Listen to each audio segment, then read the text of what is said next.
Kamusta? So, matagal-tagal tayo hindi nakapag-post ng full length video. I don't think I can fish for the, hindi tayo makakapag-fishing for the, well, for now, probably it's about time para gumawa tayo ng full length reels. Reels that include fishing reels. So, ang gagawin natin ngayong araw na to, maglilinis tayo ng reel. So, what we have here is a Jarvis Walker, the angler bait casting reel. It's a Righty. It's in used shape. So, sinend sa akin to nung office mate ko. Shoutout nga pala kay Mr. Precisely, kay Boss J. Salamat. Tara, linisin natin reel mo.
Ito tanse.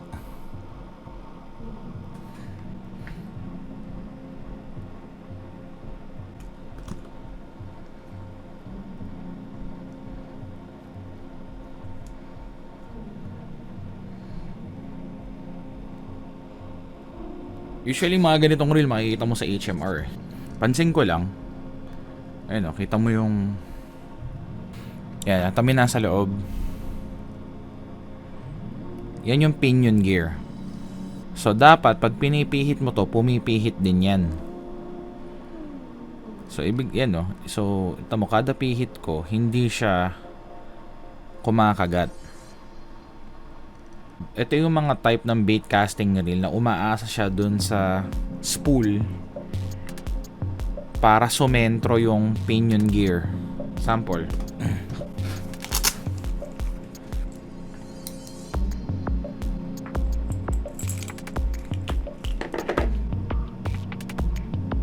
Dapat kahit walang spool, naka-engage yung pinion gear dun sa crank gear para pumihit even without the spool.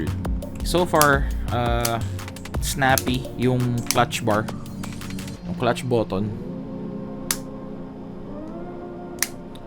Snappy yung engage niya. Plastic chassis, looks like it. Plastic din yung ano. Again, this is a budget reel. What do you expect?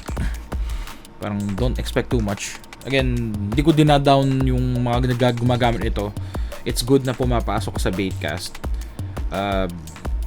The reason I'm telling this is for you to set your expectations na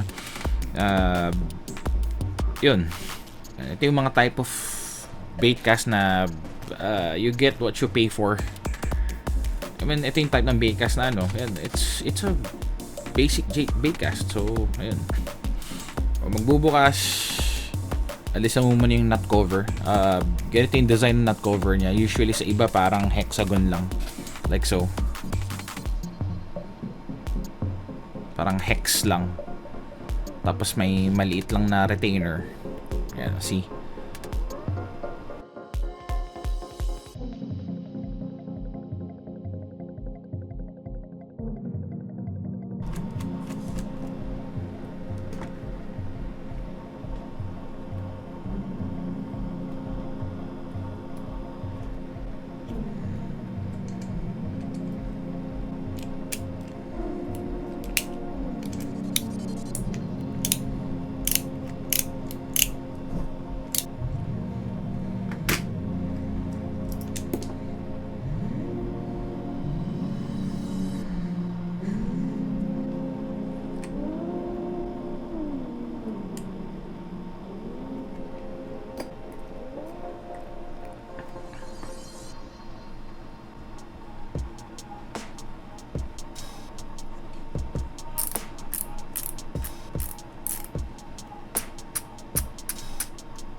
Bearing.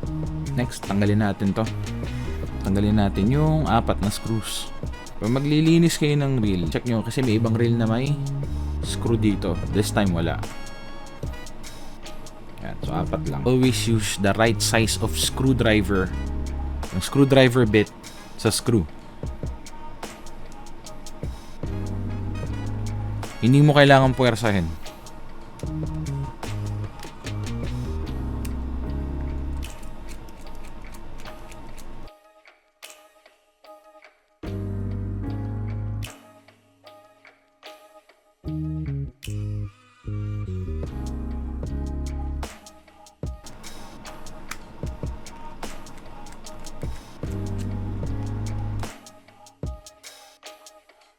Always remember pag naglilinis ka ng reels or any precision tools for the matter, if you have to use brute force for you to open it, you're doing it wrong.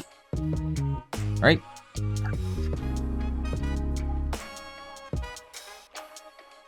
Kung hindi pa nagagamit tong reel na to, just see some residues ng grease. Mukhang hindi pa siya nagagamit.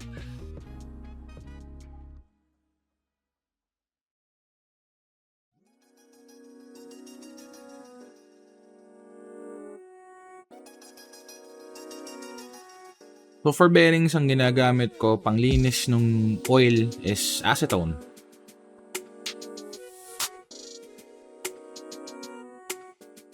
So for the brake side, meron siyang retainer clip. Be very careful sa pagtatanggal. Kasi pwede siyang umalis. I usually put, ayun, usa na siya natanggal.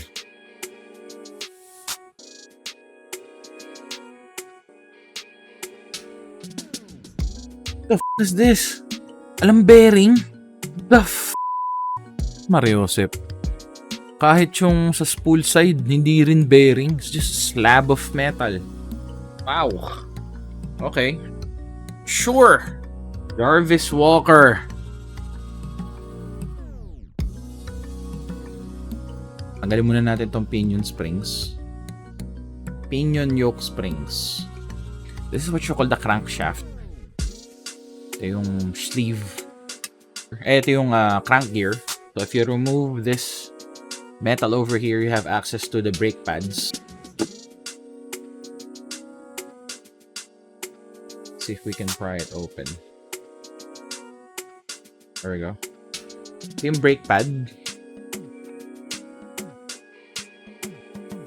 Crank gear. Small brake pad.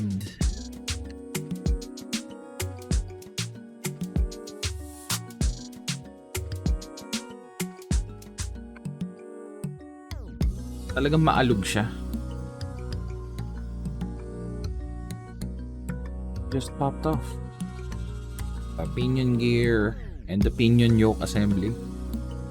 And for you to get access to the worm gear assembly, kailangan mong alisin yung faceplate. And you have to remove these 2 screws, 1 and 2.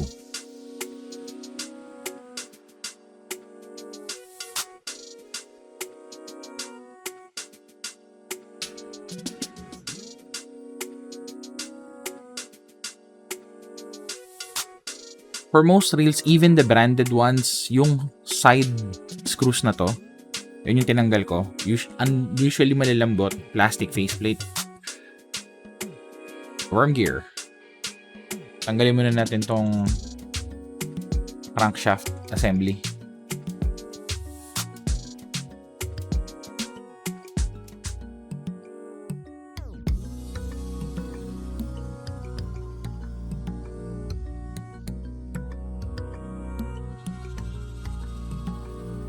Yung crankshaft assembly. So that explains why it's wobbly. See? Hindi siya solid. So, para siyang sleeve lang. Para siyang, actually para siya isang malaking bushing. Parang brass bushing lang. The next thing that we need to dismantle is yung clutch bar assembly, including the clutch button. So, kailangan nating tanggalin to. The screws are larger. Mas malaki yung screw niya. Hindi siya madaling masira. Ano, ang lalaki ng screw niya. Versus its more expensive counterparts. Especially the branded ones. One thing I like about yung sa Shimano is malalaki yung internal screws niya. Hindi naman ganito kalalaki pero it's bigger compared to the others. So we should now have, wow, it's just interesting. It just popped off. 1, 2,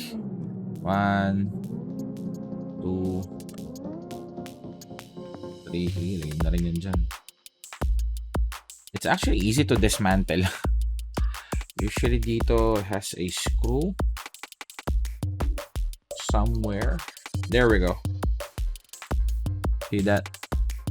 May screw sa loob. Pag hindi siya mahatak dito, usually there's a screw, a retainer screw. Right there. Tanggalin muna natin tong worm gear assembly. It's a good thing dun sa worm gear assembly nito, bakal yung sa ito yung protector nito. Never use screwdrivers on this one. So, as you can see, ayun, kung ginamitan na screwdriver to.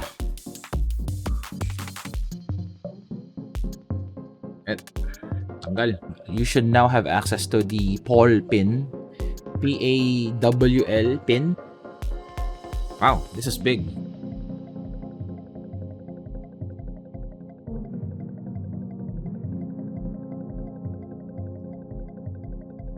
Usually for bait casters, there's always a E-clip. Remove the C-clip there. Let's see if we can show this on camera.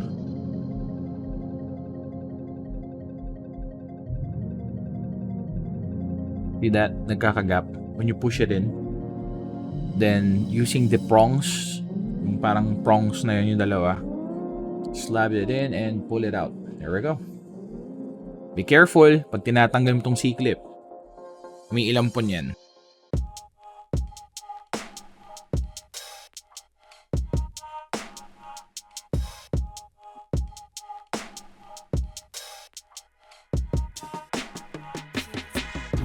There you go. Tanggal na yung worm gear.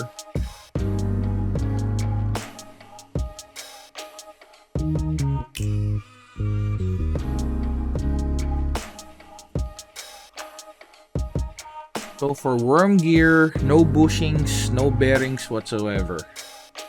It's just metal to plastic contact. Retainer ba to? Yeah. So may retainer dito.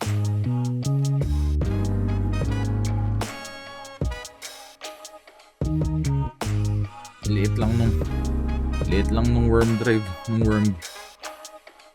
Okay, you should now have access to the, you should be able to remove this part na.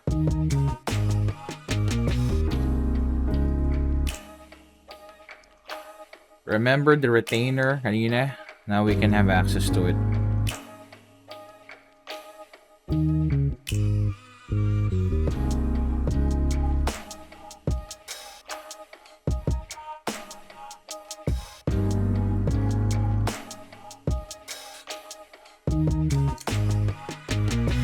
Like so.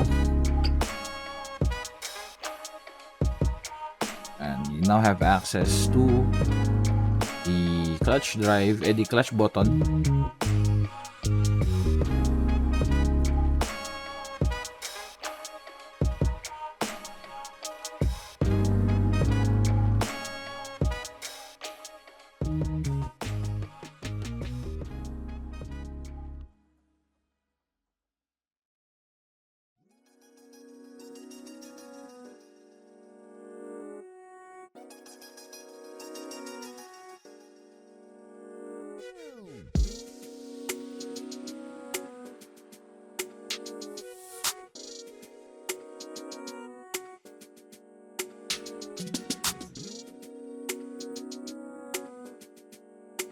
Alright, so for the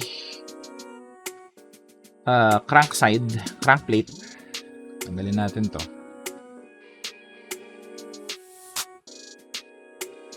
Plastic. No wonder this sells like 500 pesos.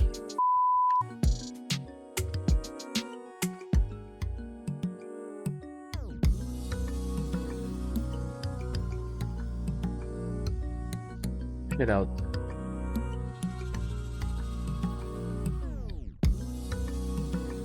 Plastic bushing.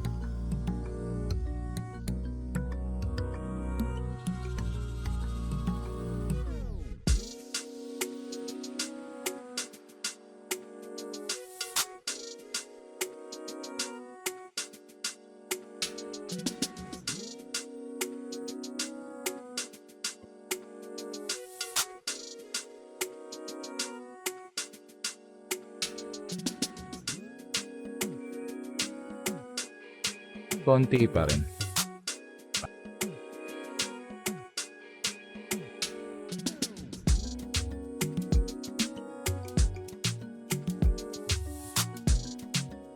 Joy lang yung gamit natin na na cleaner. Probably if I use something stronger, wow, di na ako magganito. But then again, ayoko na ma-compromise yung material.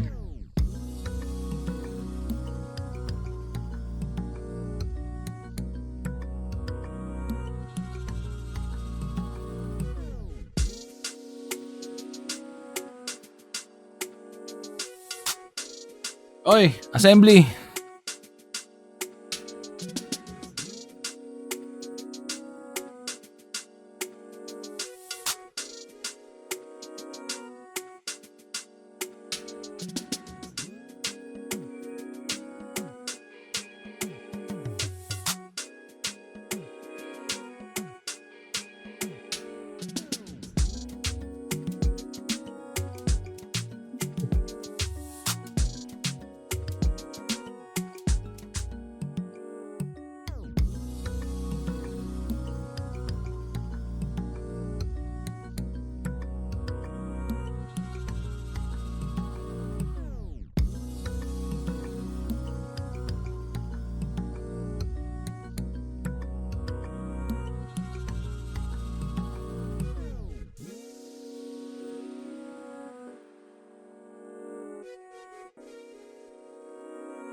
Right, no shaking dapat.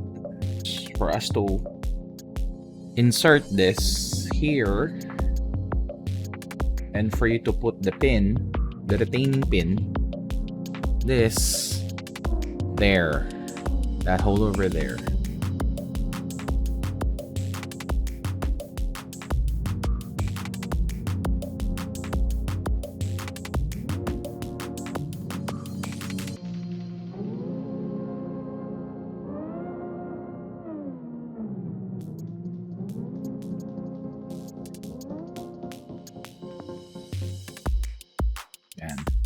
Then you can now put the retainer so in the e-clip. Now for good measure, what I normally do is nalagyan ko ng grease yung retainer kasi may contact sila nung e-clip.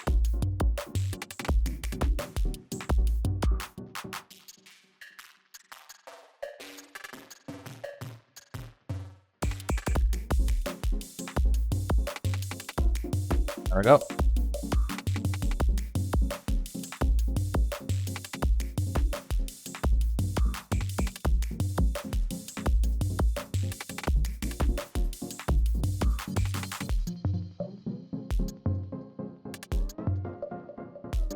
Ball pin.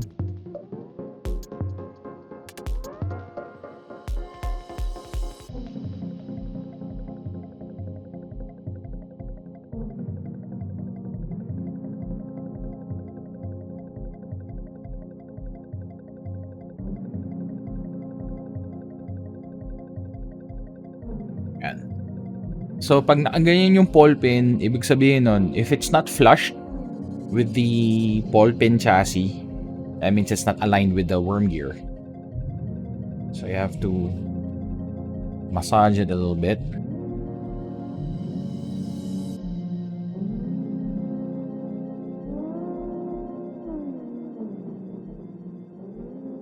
There we go. Should be flush.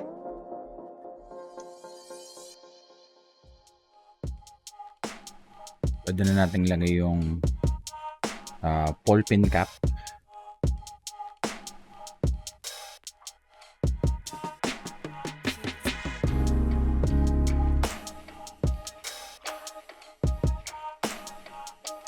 Right. Next, clutch assembly.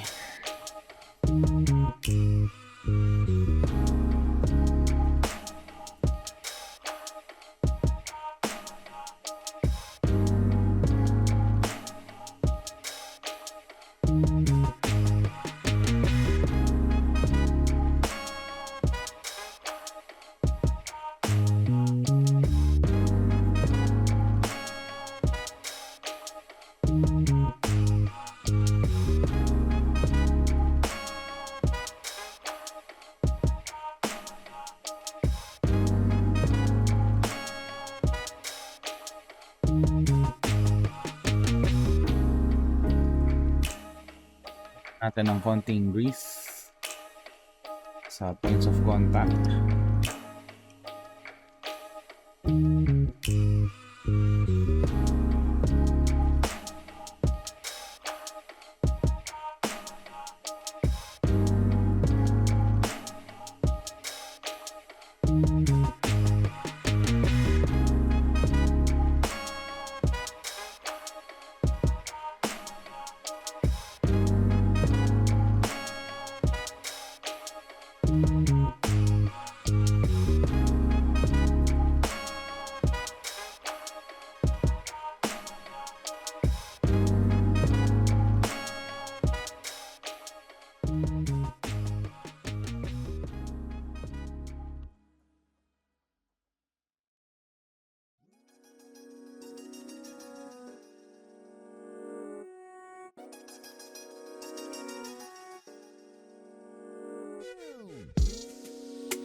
Kanino ko pa iniisip kung para saan to eh. So, yung anti-reverse niya, di ba? O, reel in, reel in, reel in, reel in, and then chuck. So, natin ng konting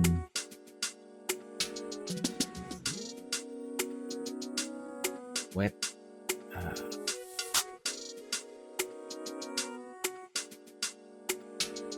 See?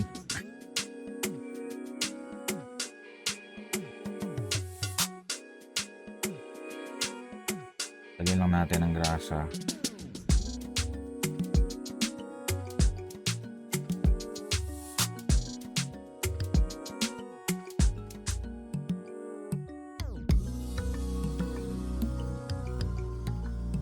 So, pretty much it's all set up.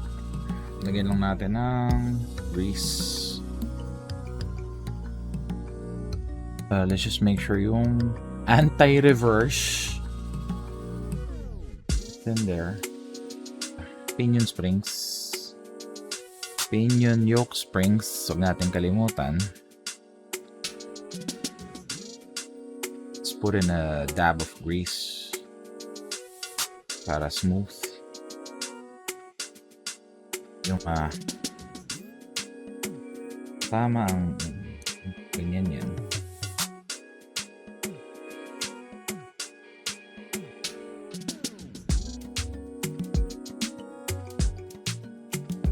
Yun natin yung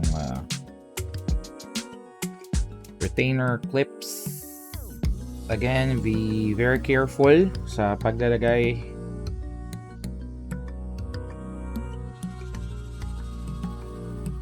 There we go. Secure. Ito pa pala. I almost forgot.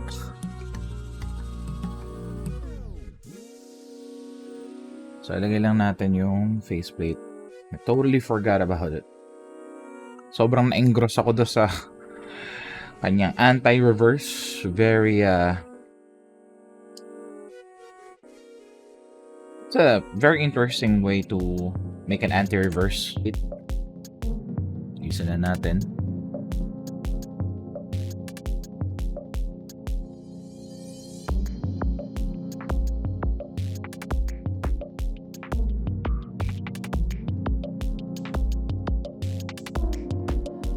There we go.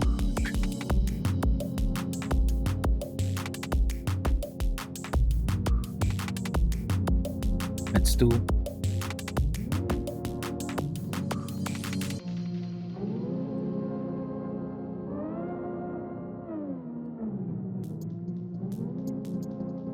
that's 3 and 4.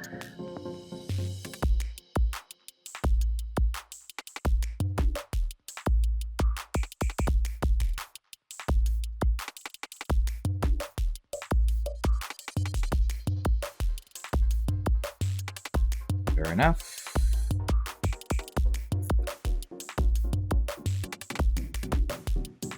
There we go.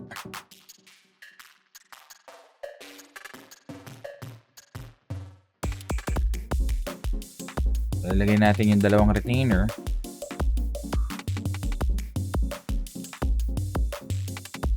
There we go.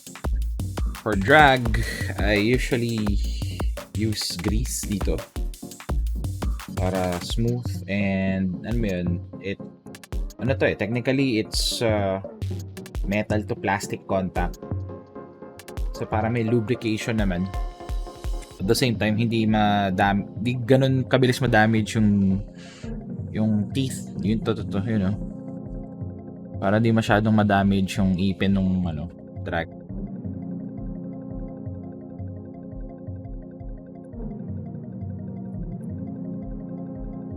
Right, gauges.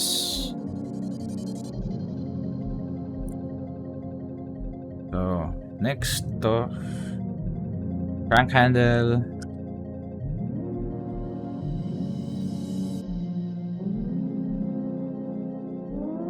Yung sa nut.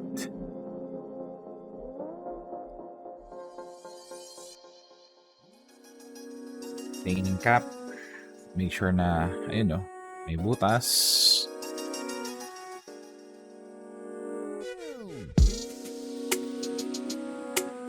Last thing that we need to do is yung bushing. Wala akong spare na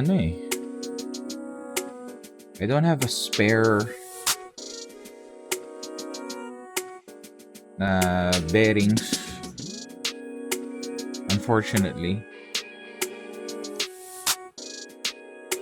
So, lagay mo lang yan. Lagay mo lang yung retainer clip. Again, be careful. Make sure it's secured. All sides. Lagay mo lang yung spool.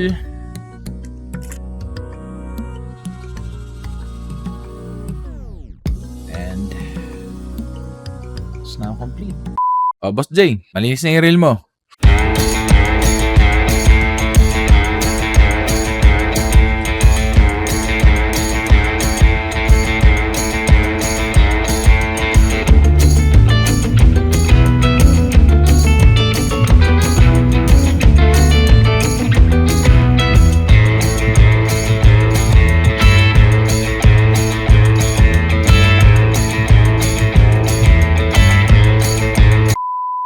I had a few challenges dito. Kasi although it's a bait caster, yung internals niya iba. Now, I like how malalaki yung screws. If you're trying to unscrew stuff, there are minimal chances of you, wrecking the notch for the screws. Sa Tagalog, bumibilog yung screw. When that happens, you need to have a screw extractor. I actually purchased one right there. Kasi most of the Daiwas, especially dun sa faceplate screws, they're like very tiny flat screws na if you put a lot of effort into unscrewing it, you might wreck the screw heads. This specific reel does not have an anti-reverse bearing, so there's a small metal na umiipit dun sa pang-engage ng crankshaft para